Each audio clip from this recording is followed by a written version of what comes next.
নমস্কার বন্ধুরা, বাসন্তী কিচেনে আপনাদের স্বাগত। আজকে আমরা তৈরি করব আলু ও পেঁপে দিয়ে ডালের বড়ার তরকারি। চলো রেসিপিটা দেখে নিই। প্রথমে আমরা কড়াইতে তেল দিয়ে দিচ্ছি। ওইদিকে আমরা আলুর মধ্যে সামান্য নুন দিয়ে ভালো করে মেখে নিচ্ছি। এখন ওই তেলে আলুগুলো দিয়ে দিচ্ছি।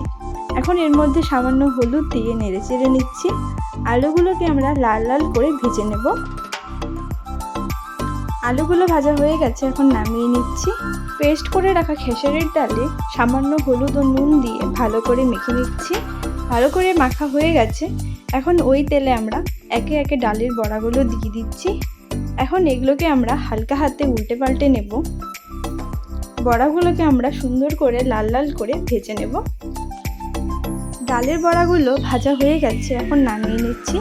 একই রকমভাবে আমরা বাদবাকি বড়াগুলো ভেজে নিয়েছি। ওই তেলে সামান্য তেল দিয়ে ফোড়নের জন্য শুকনো লঙ্কা ও সামান্য জিরে দিয়ে নেড়ে চেড়ে নিচ্ছি। এখন এর মধ্যে আমরা সেদ্ধ করে রাখা পেঁপেগুলো দিয়ে নেড়ে চেড়ে নিচ্ছি। এখন এর মধ্যে সামান্য হলুদ দিয়ে নেড়ে চেড়ে নিচ্ছি। পেঁপেগুলোকে আমরা হালকা ভেজে নেব। এখন এর মধ্যে আমরা জিরে বাটা দিয়ে, আদা বাটা দিয়ে, লঙ্কা বাটা দিয়ে, সামান্য হলুদ ও স্বাদ মতো নুন দিয়ে নেড়ে চেড়ে নিচ্ছি।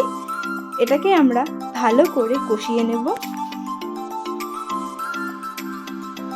এটাকে আমরা এখন কিছুক্ষণের জন্য ঢেকে দিচ্ছি।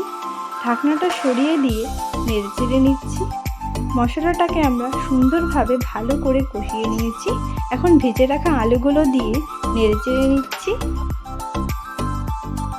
ভালো করে নাড়াচাড়া করা হয়ে গেলে পরিমাণ মতো জল দিয়ে নেড়ে চেড়ে নিচ্ছি।